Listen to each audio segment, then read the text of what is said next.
Et action! Il faut que ce film fasse un carton au box-office. S'il te plaît, James Cameron, je veux une suite avant 2030.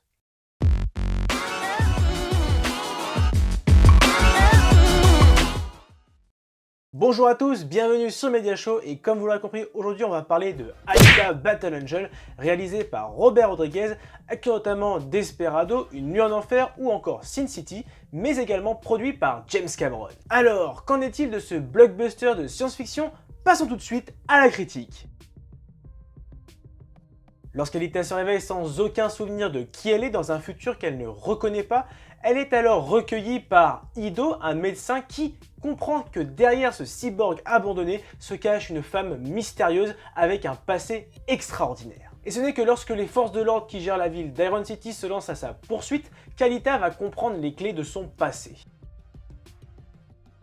Pour changer, commençons par le véritable point fort de ce film, à savoir la mise en scène. Car oui, Alita Battle Angel est avant tout un film de science-fiction visuellement très abouti. En effet, Robert Rodriguez offre un travail énorme sur les prises de vue réelles et sur la motion capture, tout particulièrement pour les personnages, avec un univers cyberpunk post-apocalyptique très riche et maîtrisé. De plus, ces scènes d'action sont bien filmées avec beaucoup de fluidité et les ralentis sont d'ailleurs brillamment utilisés afin de mettre en valeur la brutalité des combats. D'autre part, le design d'Alita est original et apporte un véritable charme au protagoniste. Enfin, la bande originale colle parfaitement à l'univers du film et accentue aussi bien les scènes d'action que celles dramatiques. Concernant la mise en scène, on pourra tout de même reprocher à Robert Rodriguez d'arrondir un peu trop la violence présente au sein des scènes d'action. C'est en effet un peu light par moment et on voit donc dans ces circonstances que sa mise en scène a été fortement épaulée par James Cameron et surtout qu'elle cherche à attirer un large public.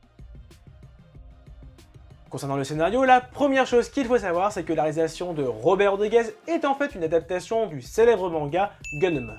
Et étant donné que je ne lis pas ce genre de livre, je ne pourrais pas juger l'adaptation en tant que telle, mais d'un point de vue cinématographique, je dois vous avouer que j'ai vraiment apprécié Alita Battle Angel, qui a tout pour plaire au grand public. Tout d'abord, l'histoire qui se déroule dans un univers cyberpunk est entraînante et bien rythmée. Le réalisateur alterne brillamment entre les scènes d'action, de dialogue et les instants dramatiques. L'écriture des dialogues manque parfois de finesse mais reste globalement appréciable. Et les grands axes de ce scénario sont dans l'ensemble bien développés, même si certains pour manquer parfois de profondeur. A noter que le dénouement reste hyper frustrant car on reste sur une scène avec une tension et un suspense incroyable et en espérant donc que le second opus apparaisse très prochainement car il y a encore beaucoup de choses à approfondir et à découvrir sur cet univers qui est vraiment riche.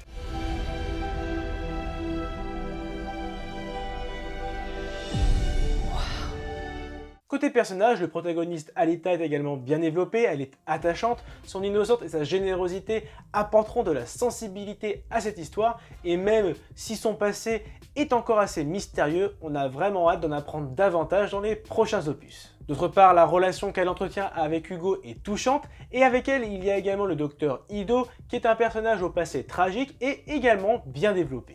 Et face à elle, les méchants sont dans l'ensemble charismatiques, tout particulièrement pour Vector ou encore ce mystérieux personnage qui se cache sous l'identité de Nova. Le scénario est donc honorable et le réalisateur Robert Rodriguez tente de s'éloigner des grosses productions américaines avec les clichés habituels pour nous offrir un film de science-fiction vraiment captivant. Pour sa distribution, le réalisateur s'entoure d'un casting vraiment performant. Rosa Salazar incarne à la perfection le personnage d'Alita en pleine quête identitaire. Christophe Waltz délivre une belle interprétation du docteur Dyson. Sans oublier également Jennifer Connelly dans le rôle de Shiren, Mahershala Ali dans le rôle de Vector ou encore Ed Skrein dans le rôle de Zapan.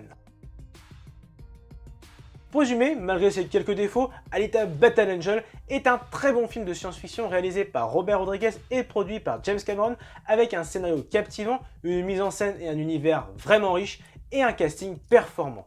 Hâte de voir le second volet, c'est pour cela que je vais attribuer la note de 17 sur 20. Et voilà, jeune cyborg, cette vidéo est à présent terminée et j'espère qu'elle t'a plu. Si c'est le cas, lâche le pouce bleu, partage ton avis sur le film dans les commentaires et n'oublie pas de t'abonner à la page Facebook, mais également à la chaîne YouTube, sans oublier la petite cloche pour recevoir toute l'actualité de Media Show. Allez, à très vite!